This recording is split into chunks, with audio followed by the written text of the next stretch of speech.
Canada est pour nous un pays ami, dit Emmanuel Macron à Marc Carnet. Le Premier ministre canadien a choisi la France pour son premier voyage officiel depuis son arrivée au pouvoir en remplacement de Justin Trudeau. Il a été reçu à l'Élysée pour un déjeuner de travail avec le président français menacé par Donald Trump qui veut en faire le 51e État américain.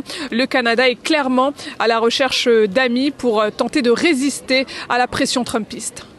Aujourd'hui, alors que nous voyons ces principes être rejetés par de plus en plus de gouvernements à travers le monde, c'est plus important que jamais pour le Canada de renforcer ses liens avec nos alliés fiables comme la France.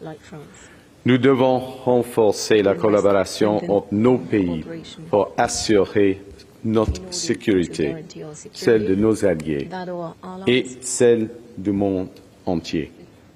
Nous devons renforcer nos liens diplomatiques pour faire face ensemble à ce monde de plus en plus instable et dangereux.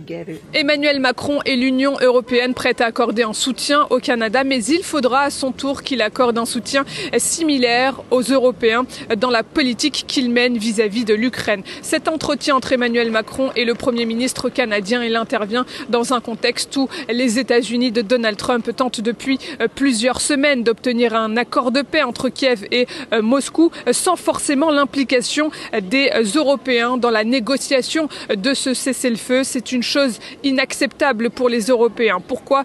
Eh bien, parce qu'ils souhaitent aussi que leurs intérêts soient pris en compte dans ce cessez-le-feu entre Kiev et Moscou, eux qui ont accordé à l'Ukraine depuis 3 ans une aide de 134 milliards d'euros. C'est ainsi que depuis la guerre d'agression menée par la Russie contre l'Ukraine, votre pays est aux côtés de l'Europe et de la France et du peuple ukrainien sans faillir. Et nous étions ensemble en visioconférence avec notre ami Premier ministre britannique et tous les autres alliés et partenaires sur ce sujet samedi matin. Cet engagement commun aux côtés des Ukrainiens a toujours eu pour objectif de parvenir à une paix solide et durable, c'est-à-dire une paix assortie des garanties robustes qui prémuniront l'Ukraine contre toute nouvelle agression russe et permettront d'assurer la sécurité de l'Europe tout entière.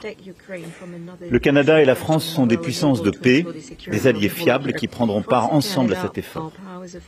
C'est dans cet esprit que nous maintiendrons notre soutien à l'Ukraine et continuerons d'exiger de la Russie des engagements clairs et nous prendrons toutes les initiatives utiles pour avancer de concert avec nos partenaires américains, européens et internationaux.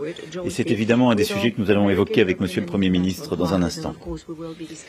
Dans le contexte international actuel, nous voulons pouvoir développer aussi nos projets les plus stratégiques avec nos partenaires les plus proches, les plus loyaux.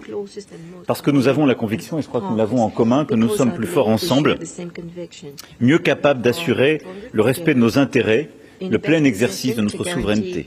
Et à ce sujet, écoutez ces témoignages recueillis dans les rues de Paris. Dès le départ, il y a eu des possibilités d'accord, etc. Et il y a quelqu'un qui s'appelle Boris Johnson,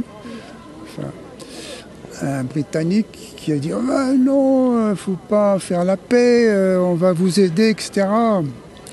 On va leur mettre un coup de pied au derrière.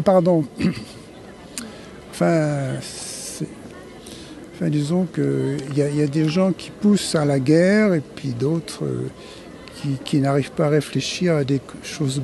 Moi qui n'y connais rien, à part le foin et l'avoine, je suis perdu dans ce monde. Il faut justement régler la paix, mais diplomatiquement, je ne sais pas comment on peut faire. Parce que pour le moment, c'est bloqué. Après son déjeuner de travail avec Emmanuel Macron à l'Élysée, le Premier ministre canadien se rend à Londres pour y rencontrer son homologue britannique.